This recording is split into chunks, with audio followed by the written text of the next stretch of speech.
ninkani waxa uu saxaro ama ka sameeyay waraaqado sidaan ognahay waraaqadaha waxa laga sameeyaa geedaha waraaqaduhuna waxay muhiim u yihiin dadka si waraaqado badan loo helana waa in dhir badan la jaraa kadibna laga sameeyaa waraaqado badan waan ognahay in haddii dhir badan la jaro faa'iido darrada ay leedahay haddaba ninkani wuxuu la yimid fikrad aan innaba caadi ahayn oo la yaab leh taasoo badbaadisay dhir badan noloshiisana bedeshay ninkani waxa uu ka soo jeedaa waddanka Sri Lanka ee ku yaala koonfurta Aasiya magaciisu waa Tusita sanad walba waxa la jaraa ku dhawaad 15 milyan oo geed si looga sameeyo waraaqado sidaa daraadeed Tusita wuxuu go'aansaday inuu ku bedelo wax kale oo laga sameyn karo waraaqadaha wuxuu arkay in saxarada maroodiga ay leedahay fiber badan maadaama ay aad u daaqdo ama uu u cuno dhirta ama geedaha sidaa daraadeed wuxuu go'aan ku gaaray inuu waraaqada ka sameeyo saxarada maroodiga markasta uu cuno dhir badan waa markasta ay saxaradiisu badato waxa la qiyaasaa inuu maalintii saxaroodo 16 jeer gudaheed taasoo la macno ah in 12 maroodi ay soo saari karaan 11 tan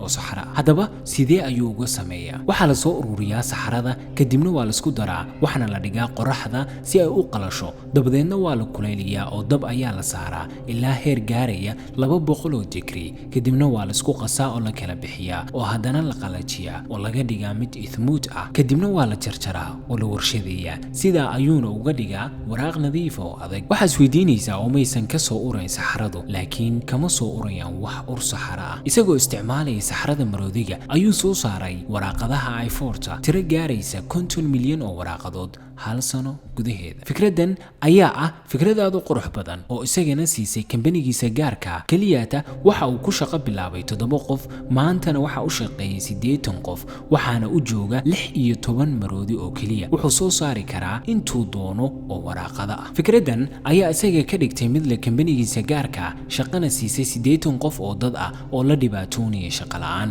sidoo kale waxa ku badbaaday malaayiin geed oo la jari lahaa fikradda ha ka raadin meel fog ee ka raadi agaarkaaga waxa uu ninkani wax ka sameeyay waa shayga ugu liita dunida oo ay dadku sanka ka qabsan jireen taasoo bedeshay noloshiisa wax badanna badbaadisay